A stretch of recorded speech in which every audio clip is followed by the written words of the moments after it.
So let's start from the basics. Do you have an end goal? Do you have a vision? Do you have a dream? It's very difficult for you to set out on a journey without knowing where you're going. This is very important. I remember Stephen R. Covey's book, The 7 Habits of Highly Effective People. Yes. The 7 Habits of Highly Effective People. The first habit, begin with the end in mind. Wait, can you imagine you going to maybe the website of an airline, or even going to the airport, getting on the queue, and then when you get to the desk, you say, I want to buy a ticket. And they ask you to where? And you say, well, I'm not sure. Actually, I've not made up my mind. Maybe when I get in the air, I'll decide where I want to go. What will happen? They'll tell you, sorry, we don't sell tickets for nowhere. We don't sell tickets for no destination. So we've got to start from there. What's your end goal? What's your vision? What's your dream? What's your aspiration? Okay.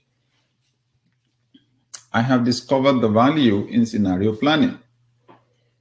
So one of the most powerful things I discovered about success is the principle of planning, that you have to win on paper before you get to win in real life. You want to construct a building, you've got to have a plan, a blueprint, right? Yes, and it starts with the concept in the mind of the house owner. Then the architect helps to put it out on paper. And then the possibilities begin to show up on what will work and what will not work. That's what happens when you plan. However, with time, I now got to find out the weakness in just mere planning. Usually, when we make a plan like that, our assumption is that everything will work smoothly. Okay? And then I've come to realize things don't work smoothly. There will be disruptions.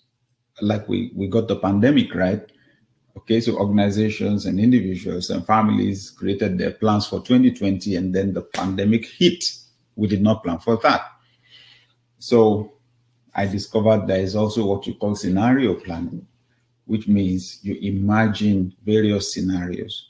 What if this goes wrong? What if that goes wrong? What if this happens?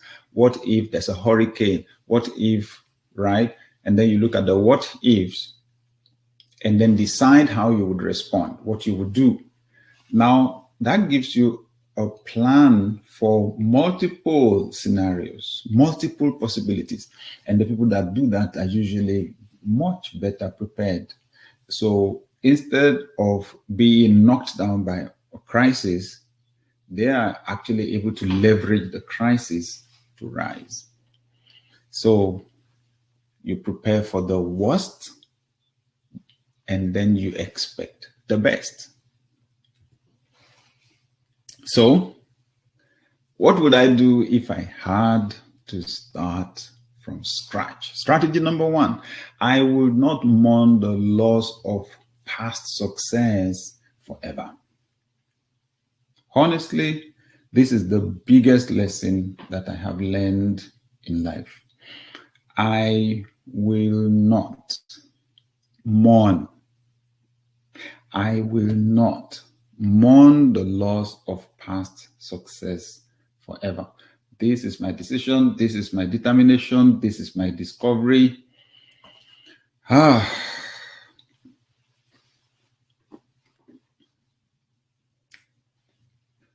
So during that season of my life when I was jobless, I began to despair at some point. Why are all the doors locked against me? What's going on? What is going on? How far will I go if I get stuck at this point? Is there a system? Is there a structure? Is there something I can do that can at least make the future predictable? And then I began to read. So I was on a book stand one day and I saw this book. Tough times never last, but tough people do. I bought it.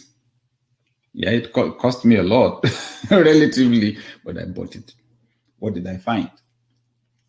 Dr. Robert H. Schuller, the author, said he was invited to speak to a group of farmers in the United States. They had experienced drought.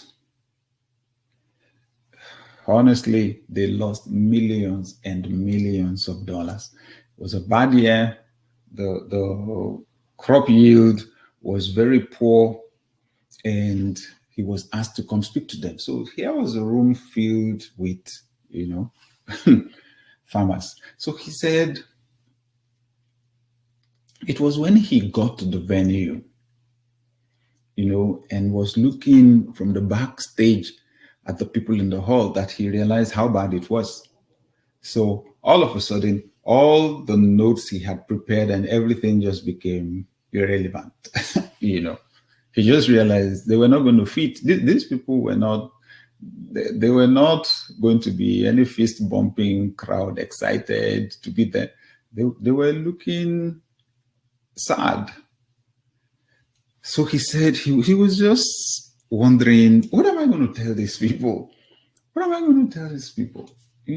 When he had his name, he was being introduced.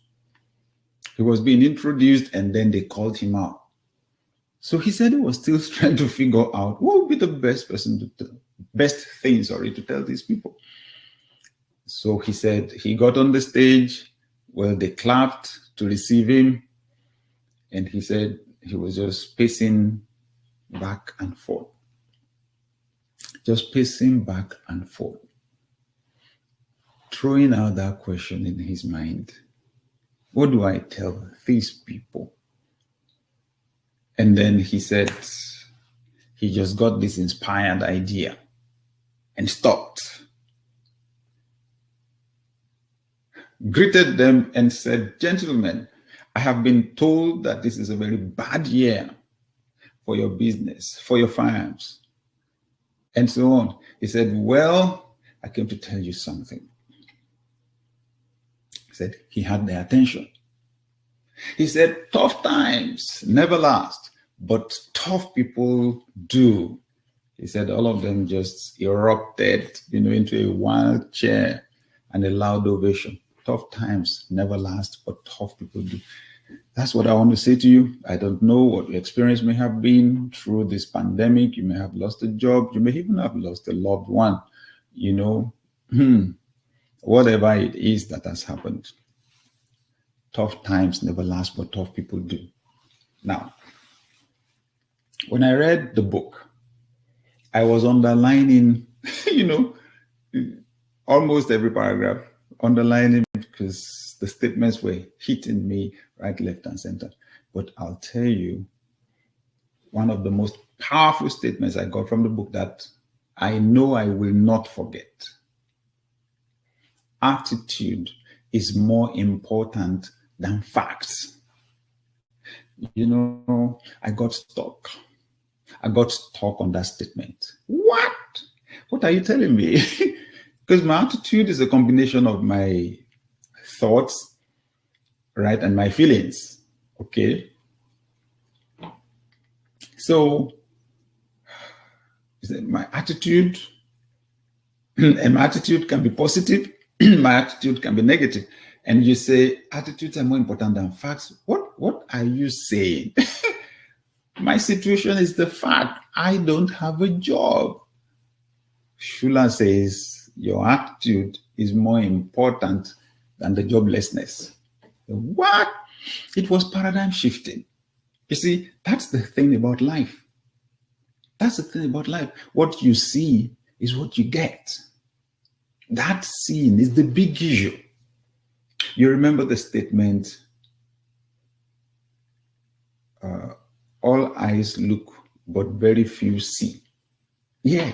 So the seeing is different from the looking. The seeing, okay, the looking you do with your physical eyes. The seeing you do with your mind. Life is interpretation. Honestly, life is interpretation. It's fluid. It's not fixed. It's not fixed. It is how you see it. So the very situation that somebody sees as a problem is what somebody else sees as an opportunity. I'm sorry to use this illustration, but when somebody falls ill, it's a problem for the person that is sick, but for the doctor, it's an opportunity for the doctor to add value and to get value in return in most cases. Okay? So it's how you see it, really. It's your interpretation of it. So I say attitude is everything. Attitude is everything. So we've come through a pandemic right now. Yes, for some people, their businesses have gone down. Some people have lost their jobs. For some people, their salaries were cut in half. You know, all those things. Some people have actually had to downgrade the quality of their lives. So whatever has happened, has happened. The real big issue right now is going to be what you are seeing. The attitude is more important than fact.